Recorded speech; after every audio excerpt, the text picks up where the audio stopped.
কিরে কেমন আছিস? 2 কাপ চা বানা। তোর নাম জানো কি? ভুলে গেছি।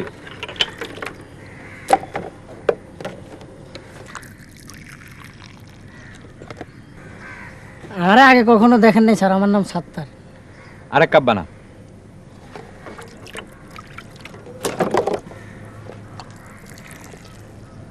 এটা তুই খা। আজকে 2 ভাই মিলে চা খাবো।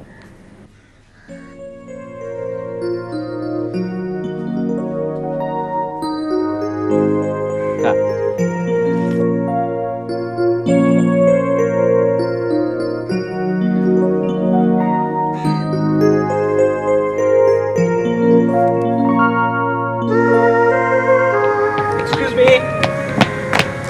আমি মিমিকে খুঁজছি। আপনি কি? মিমি? মেডিকেল ফাইনাল ইয়ারের ছাত্রী। আপনি? আমি তমাল চৌধুরী। কি করেন? আর্কিটেক্ট। আমার ট্রেডের লোকজনের মতে তমাল চৌধুরী দেশের সবচেয়ে সম্ভাবনাময় তরুণ আর্কিটেক্ট। আচ্ছা, তা মিমির সাথে আপনার সম্পর্ক? আমি মিমিকে ভালোবাসি। শিওর? 100% নিখাত, নির্ভেজাল। আর মিমি? মিমি তার জীবনে শুধু একজন পুরুষের নামই জানে, সেটা তমাল চৌধুরী। আপনি নিশ্চিত? অবশ্যই। দীর্ঘ 2 বছর 6 মাসের সম্পর্ক। তাই?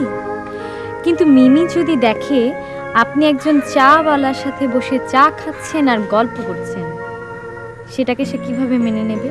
কিন্তু আমাদের সম্পর্কের মধ্যে একজন চাওয়ালা বা ঝালমুড়িওয়ালা কখনোই ভিলেন হতে পারে না। ভিলেন হবে না সত্যি, কিন্তু ব্যাপারটা খুব সহনীয় নয়। ভুলে যাও কেন, প্রতিষ্ঠা পেতে যাচ্ছ এমন একজন আর্কিটেক্ট তুমি। তাছাড়া একজন হবু ডাক্তারের হবু স্বামী তুমি। কিছুদিন আগেকার ছেলে মানুষই এখন আর তোমাকে মানায় না। তোমরা জীবনে এত ছক কষে চলো যে জীবনটাকে দুর্বোধ্য করে তোলো। আচ্ছা, কি ক্ষতি একটু হিসেবের বাইরে গিয়ে একটু আনন্দ, একটু সুন্দর সময় যদি সৃষ্টি করা যায়? আজকে এই সাত্তারের জীবনের সুখটা কি জানো? সাত্তার? এই চাওয়ালা। ও আজকে বাড়িতে গিয়ে গল্প করবো বাবা মার কাছে যে একজন শার্ট প্যান্টওয়ালা ভদ্রলোক ওর সঙ্গে বসে চা খেয়েছে। আচ্ছা বলো, এইটুকু সুখ কিনতে আমি কতটা সময় নষ্ট করেছি, কি এমন খরচ করেছি? খুব কঠিন কথাবার্তায় চলে যাচ্ছি আমরা। এমনিতে সব কঠিন কঠিন বিষয় মাথাটা একেবারে ঠাসা। আর মাত্র 6 দিন পর ফাইনাল পরীক্ষা। তাই বলে কিন্তু এক্ষুনি চলে যেতে পারবো না। অনেক কষ্টে কিছুটা সময় বার করেছি। 2 দিনের মধ্যে সবগুলো কাজ শেষ করে তারপর নমর কাজের ফিরিস্তি রাখো। এই, আমার জিনিস কই? ও দাঁড়াও, এই নাও।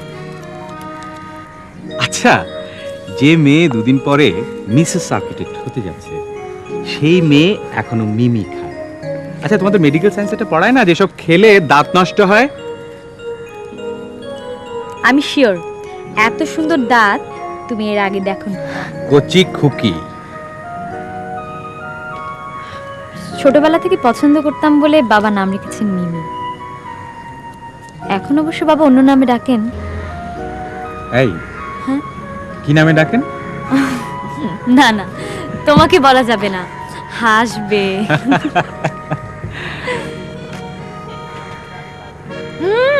সেরেছে, আর থাকা যাবে না, এবার যাব। তাহলে কবে দেখা হচ্ছে? পরশুদিন ঠিক 10টায় বাসায় চলে এসো। তোমার চাচার বাসায়? আমি যখন থাকি তখন সেটা আমারই বাসা। বাবা মা যদি ঢাকায় থাকতেন তাহলে আমাদের বাসায় তোমাকে নিয়ে যেতাম। হেই, আমি এমনি বলেছি। তাহলে দেখা হচ্ছে।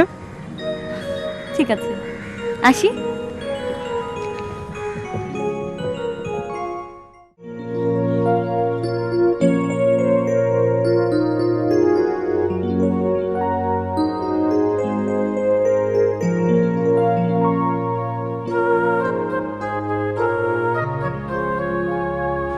সরি, দেরি হয়ে গেল। সিদ্ধান্ত নিয়েছি, কারণ না জেনে রাগ করব না, খুশিও হব না। আর বলো না, এইটুকু রাস্তা পার হতে 2 বার রিক্সা বদল করতে হয়েছে। একবার রিক্সার চাকা পাংচার, আরেকবার গাড়ি কোথায়? সকালে এসে বাবু নিয়ে গেছে। আজকে নীলার সঙ্গে প্রথম ডেটিং। সঙ্গে গাড়ি না থাকলে নীলার কাছে ওর মুখ। আর বলতে হবে না, একজন চাইলো আর সাথে সাথে হাতেমতাই হয়ে গেলে। আর এদিকে আমি এতক্ষণ ধরে দাঁড়িয়ে আছি। এসব ভালো মানুষের দিকে কি যে সুখ পাও তুমি, নিজে কষ্ট করে আরেকজনের সুখ কিনে তোমার কি লাভ হয় আমি বুঝি না। আচ্ছা, একদিন হয় রিক্সায় চড়েছি, তাতে কি এমন কষ্ট হয়েছে? তুমি এখন বাবুর মুখটা কল্পনা করো। প্রথম দিন প্রেমিকার সামনে গাড়ি থেকে নামছে, সারাদিন তাকে নিয়ে ঘুরছে, দুপুরে ভালো কোনো রেস্টুরেন্টে। প্লিজ থামো, আমার আর ভালো লাগছে না। আজকের দিনে তোমার আর বাবু ভাইয়ের মধ্যে কোনো পার্থক্য নেই। আর যদি ধরে নিয়ে থাকো আমি অনেক দিনের পুরনো হয়ে গেছি, তাহলে অন্য কথা। এই, তুমি ব্যাপারটাকে এভাবে নিচ্ছ কেন? কিভাবে নিলে তুমি খুশি হবে? গত দুদিন ধরে সময় গুনছি তোমার সাথে দেখা হবে। অপেক্ষার সময়টা তুমি যদি আমার জন্য যন্ত্রণার হও। উফ, আসলে তুমি আমার চেয়ে অন্যের সুখের চিন্তা বেশি করো। এভাবে তুমি আমাকে কষ্ট দিতে পারো না। এই মেয়ে, তোমাকে কষ্ট দেব কেন? তুমি আমাকে বুঝতে পারছো না। আমি পারছি, তুমি আমাকে বুঝতে পারছো না। আর দুদিন পর আমার পরীক্ষা, তার মধ্যেও শুধু তোমার সাথে সময় কাটাবার লোভে কিছুটা সময় আলাদা করে রেখেছিলাম। তুমি গুরুত্ব দাওনি।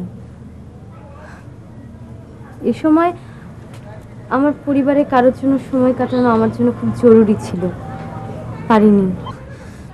তুমি ঠিক করনি, তুমি ঠিক করনি। মিমি, তোমার কি হয়েছে? কিছু হয়নি। কিছু একটা হয়েছে, তা না হলে তুমি আমার সঙ্গে এরকম করতে না। তুমি তো জানো যে খুব অঙ্ক কষে জীবন চালাতে আমি পারি না।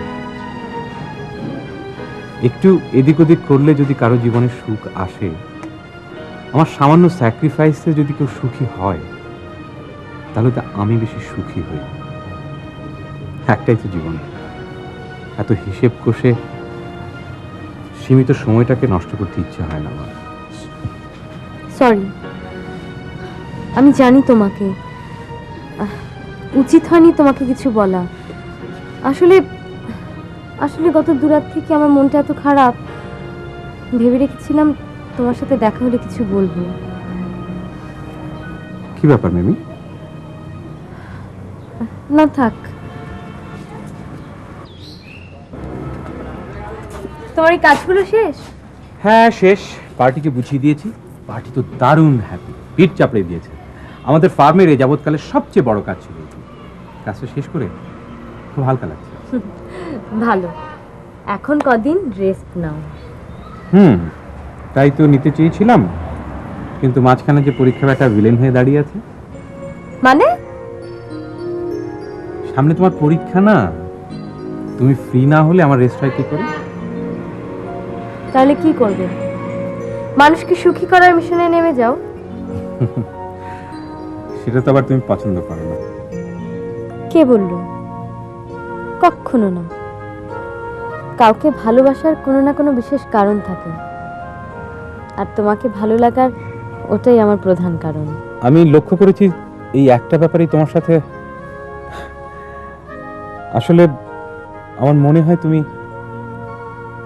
এই একটি ব্যাপার আমাকে বুঝতে পারো না। আমার ছোট বোনটার কথা। প্লিজ থামো, আর বলো না। তোমার ছোট বোনটার কথা শুনলে আমার খুব কষ্ট হয়। আমি তোমাকে বুঝি, তোমাকে আমি যতটা বুঝি কেউ তোমাকে ততটা বুঝে না, বুঝবেও না কোনোদিন। আমি নিজেকে খুব সুখী মনে করি যে তুমি ওরকম একজন। অন্যের সুখের জন্য তুমি নিজেকে কতটা বিলিয়ে দিতে পারো তা আমি জানি। দেখে নিও, এ নিয়ে আমি তোমাকে কোনো দিন ভুল বুঝবো না, কোনো দিন না। তোমার পরীক্ষার সময় আমি ঠিক করেছি আমি ঢাকায় থাকবো না। কেন? ঢাকায় থাকা মানে তোমাকে ডিস্টার্ব করা, আর এখন হাতে কাজও কম। পারভেজ অনেকদিন ধরে তাড়া দিচ্ছে ওর ওখানে যেতে, ওর একটা কাজ আছে। তাই আমি সিদ্ধান্ত নিয়েছি কাল ওখানে যাব। ধরো কাজটা সারতে মাসখানেক লাগবে। আবার কাজ? এখানে বাইরে দাঁড়িয়ে অনেকক্ষণ হলো, চলো ভেতরে চলো। বাইরে তো ভাল লাগছে। আমার বাবার বাড়ি হলে নিশ্চয়ই ভেতরে যেতে সংকোচ করতে না। আরে দেখ, এইসব কিছু না। আমার চাচা কিন্তু আমার বাবার মতোই। আমি তো জানি। জানো মানে? জানি মানে তোমার কাছ থেকে যতটুকু শুনেছি। আচ্ছা, তুমি কিন্তু আমার বাবা মা বা পরিবার সম্বন্ধে কোনোদিন কোনো আগ্রহ দেখাওনি। আমার তো দরকার শুধু তোমাকে। না, মানুষের একটা কৌতূহল থাকে না? আমারও আছে, তবে আমি ধৈর্য হারাতে রাজি নই। আগে তোমার পরীক্ষাটা শেষ হোক, তারপর শ্বশুর শাশুড়ি শালা শালি সবাইকে একসঙ্গে দেখে নেওয়া যাবে। আর এর মধ্যে আমি কক্সবাজার থেকে ফিরে আসি। মানে? মানে আমি কাল কক্সবাজার যাচ্ছি। ও মা, আগে বলবে তো। কক্সবাজারে তো এখন। আপা, আপনার টেলিফোন। আর শোনো, তুমি একটু দাঁড়াও, আমি এক্ষুনি আসছি। এই না না, দরকার নেই। শোনো, আমার তো একটু গোছগাছ করতে হবে, একটু তাড়া আছে। কক্সবাজার ফিরে এসে দেখা হবে। আচ্ছা, আসি। হ্যাঁ হ্যাঁ। যাক, শেষ পর্যন্ত তোর আসার সময় হলো। কতদিন ধরে তোকে খোঁজাচ্ছি আসার জন্য। আরে 2-1 দিনের জন্য আসতে বললে তো আমি যে কোনো সময় আসতে পারি। তোর তো আবার মাসখানেকের দরকার। চল বাসায় চল, খুব টায়ার্ড লাগছে। প্লেন জার্নি আমার একদম সহ্য হয় না। ওট গাড়িতে ওঠ। আরে সালা, ছোট শহরে আবার গাড়ি। তোদের মতো ভিআইপিদের জন্য রাখতে হয়, বুঝতে তো পারছিস, ব্যবসা করে চলতে হয়।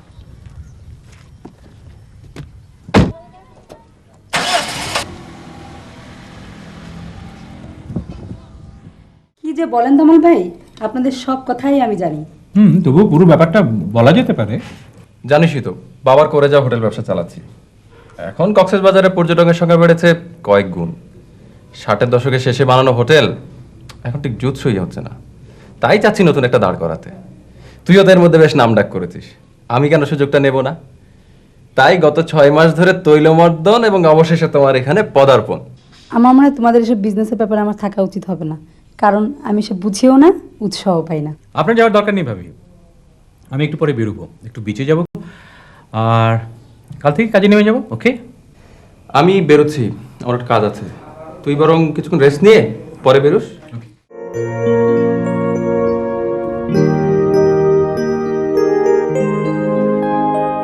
দেড় বিঘের কিছু উপরে জায়গা আছে এখানে। মোটামুটি মডার্ন একটা হোটেল বানাতে চাই। 3 স্টার আমার সামর্থ্য কুলাবে না, কিন্তু 2 তারা তো সামলাতে পারবো। তুই পারবি না? তারা হলি সওদাগর। কামাল ভাই, একটা সুইমিং পুল রাখেন। সাদা মানুষগুলো যখন গোসল করে না, দেখতে যা ফাইন লাগে। খালেদ মিয়া, এই কোনাকুনি মাপটা নাও তো। এই মাপটা জানা দরকার, তারপর দেখি কি করা যায়। সব পাইবেন। তাই আমার এখন কথা আছে, একটা গান বাজনার ঘর রাখা যায়। সন্ধ্যার পরে টুরিস্টগার কোনো কাম থাকে না, ঘুমের ট্যাবলেট খায়া ঘুমানো ছাড়া সময় কাটানোর কোনো রাস্তাই নাই। পারভেজ, তোর এই খালিদ মিয়ার বুদ্ধি দেখি একেবারে বাস্তব। সব অভিজ্ঞতা থেকে এসেছে।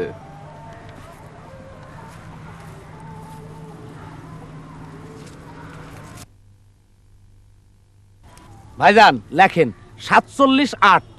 এইবার বলেন কোন দিকে ধরবো?